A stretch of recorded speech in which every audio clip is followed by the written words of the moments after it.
Đấy, em nhìn ngon chưa, đưa thiếc vào phát là cháy luôn, cả nhiều nhá. Đấy.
Vâng, chào anh em nhé. Hôm nay mình xin giới thiệu đến anh em cái tay hàn mini này, in 3D nhé, từ shop Playtech này. Mình mua con này cũng được hơn tháng rồi. Hôm nay thấy dùng ngon anh em ạ, nhỏ gọn nhé. Thì đây là nút bấm này. Khi không bấm thì nó sẽ ở 5V, thì để nó nuôi nó ủ cho cái mũi hàn này ấm thôi, hơi nóng. Khi mà mình ấn nút này thì nó sẽ bút lên 19V nhé, 18 19V đấy. Trong này có cái mạch bút này, đây nha, mạch bút trong này nhá. Đấy, dùng chân Type-C. Đây, khi mình cắm vào thì khi mình có sạc 100W đây anh em nhé. Khi cắm vào thì nó báo 0,3W thôi, 5,2V, 0,6A nhé. Khi mình bấm này, bấm lên thử nhé. Đấy, nó lên đến tận 20V này, 2.4A và 49W. Anh em có thể nhìn nhé, một lúc là cái mũi nó đỏ luôn đấy. Tầm đâu đấy để tí mình sẽ bấm giờ xem. Đấy, anh em nhìn bắt đầu mũi nó đỏ, thấy à? Đỏ lừ luôn đấy. Thôi nhả ra nhé. Nhả về thì nó về 5,2V và ăn 0,6A có 0,3W thôi.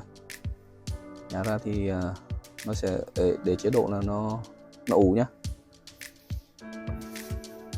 Tí mình sẽ thử một vài cái mối hàn. Đấy, mình thử vài cái mối hàn to ấy. Đây, mình đóng pin thì mình dùng cái mối, tí mình sẽ thử dùng cái mũi này nhé. Đâu đấy hơn 100.000 thôi anh em ạ. Mình về mình mua sẵn cũng được, mà không thì mua mạch mình về mình tự lắp cũng được. Lắp ráp cũng đơn giản thôi. Trong này có công tắc hành trình này, ấn vào thì nó bút lên 20V và để lên nó 5V. Đấy. Khi nào mình cần ra nhiệt nhanh thì mình ấn vào, rất là gọn nhẹ. Bỏ túi đi làm thì với cái củ sạc 100W này thì ngon lành em nhá. Chơi được các cái mối hàn to luôn, nó nóng nó đỏ rực cả cái mũi mũi hàn lên, thế thì mình nghĩ là hàn ok. Thử tí mình thử luôn. Đây, bây giờ mình đóng cái khối pin 30Ah nhé, dùng 8 viên 32140, dung lượng 15Ah. một viên. Thì mình định đóng cái khối này để đây mình thay thế cái có cái vỏ hộp ắc quy đây nhá, vừa khít anh em ạ. Vỏ hộp này mình mua có 160.000 thôi, chưa tính phí ship. Phí ship của mình đợt mình mua phí ship đâu 30k nữa cơ. Cái này có cái mạch báo pin luôn nhá, báo dung lượng pin này. Đấy, có hai cọc cái này là cọc 16 đấy. Đây, âm dương đây, tí mình sẽ đấu vào vừa khít anh ạ. Đây, đặt vào đây nhá. Cột pin 12V. Đấy. Rồi bây giờ mình bỏ ra mình hàn, mình dùng cái mũi hàn mini nào. Đấy, này là nó dùng mũi hàn gút nhá anh em nhá, mũi hàn gút đấy, hàng bài của Nhật, mua ngoài thì có 20.000 một cái mũi này thôi, còn mua cả cái tay mini này là hơn 100.000. Mình sẽ gửi cái đường link cho anh em.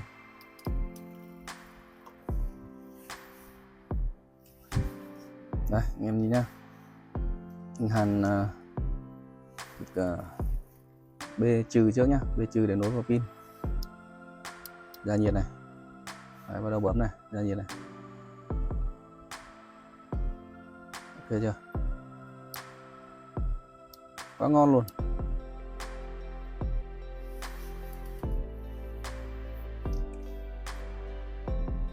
Đấy,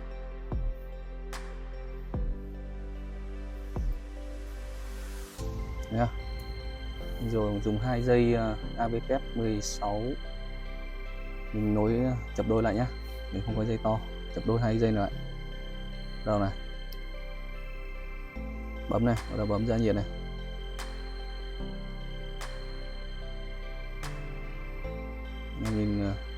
Nhìn nhá, chạy này.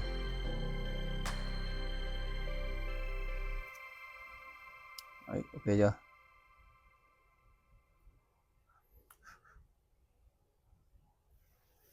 Thêm cho nó tí thiết này nhá.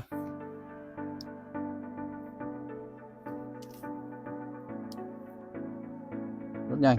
Với hàn to này thì mình chỉ cần đưa vào tí là ok, bấm ra nhiệt nhanh lắm. Rất sướng em ạ. Nhìn nó nhỏ thế thôi nhưng mà thấy ổn đấy. Với hàn to chơi được. Rồi, xong cái pin anh em nhé. Đấy, thấy cái bình ắc quy 30Ah, chung hàn mối này cũng ngon. Đấy, băng keo băng dính rồi xong cẩn thận rồi, lo ra dòng áp ra 13V. Rồi giờ mình cho vào hộp thôi. Đấy, cho đây.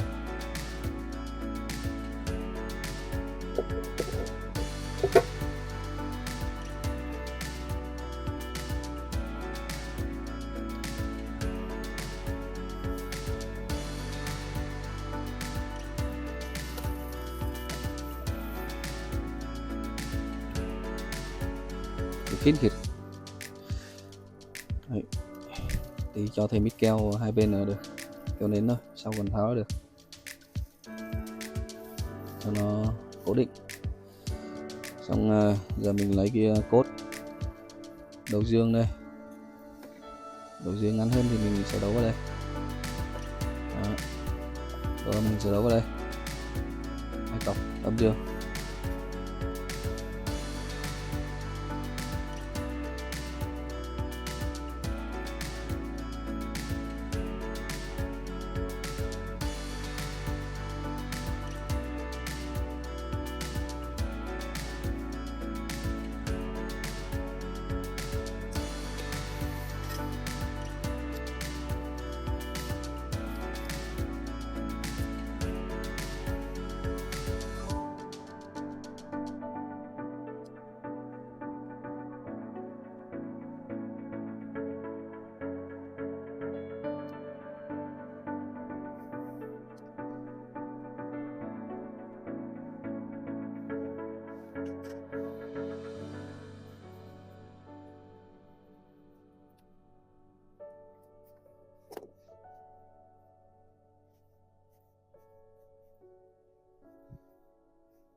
xong rồi anh em nhé.